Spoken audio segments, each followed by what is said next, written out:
যুক্তরাষ্ট্রের মহাকাশ সংস্থা নাসা 2030 সালের মধ্যে চাঁদে পারমাণবিক চুল্লি নির্মাণের পরিকল্পনা হাতে নিয়েছে।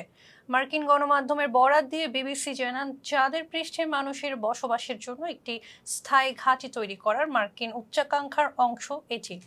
নাসার ভারপ্রাপ্ত প্রধান চীন এবং রাশিয়ার অনুরূপ পরিকল্পনার কথা উল্লেখ করে বলেন, এই দুটি দেশ চাঁদে একটি কিপ আউট জোন ঘোষণা করতে পারে। তার আগেই চাঁদের দখল নিতে চায় যুক্তরাষ্ট্র।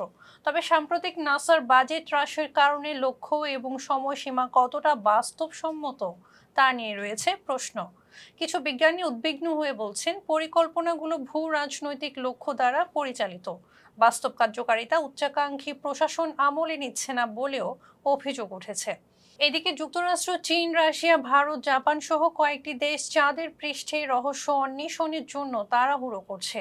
কিছু দেশ স্থায়ী মানব বসতির পরিকল্পনা নিয়েও এগোচ্ছে। নাসার অস্থায়ী প্রধান শান ডাফি জানান, ভবিষ্যতের চন্দ্র অর্থনীতি, মঙ্গলে উচ্চ শক্তি উৎপাদন এবং মহাকাশে আমাদের জাতীয় নিরাপত্তা জোরদার করার জন্য এই গুরুত্বপূর্ণ প্রযুক্তিকে সঠিকভাবে এগিয়ে নিতে সংস্থাটির দ্রুত পদক্ষেপ নেওয়া জরুরি। যার কারণে ডাফি বাণিজ্যিক কোম্পানিগুলোর কাছ থেকে এমন একটি চুল্লি তৈরির প্রস্তাব চেয়েছেন যা কমপক্ষে 100 কিলোওয়াট বিদ্যুৎ উৎপাদন করতে পারে। উল্লেখ্য, এই বছরের মে মাসে চীন ও রাশিয়া ঘোষণা করেছে তারা 2035 সালের মধ্যে চাঁদে একটি স্বয়ংক্রিয় পারমাণবিক বিদ্যুৎ কেন্দ্র তৈরির পরিকল্পনা করছে।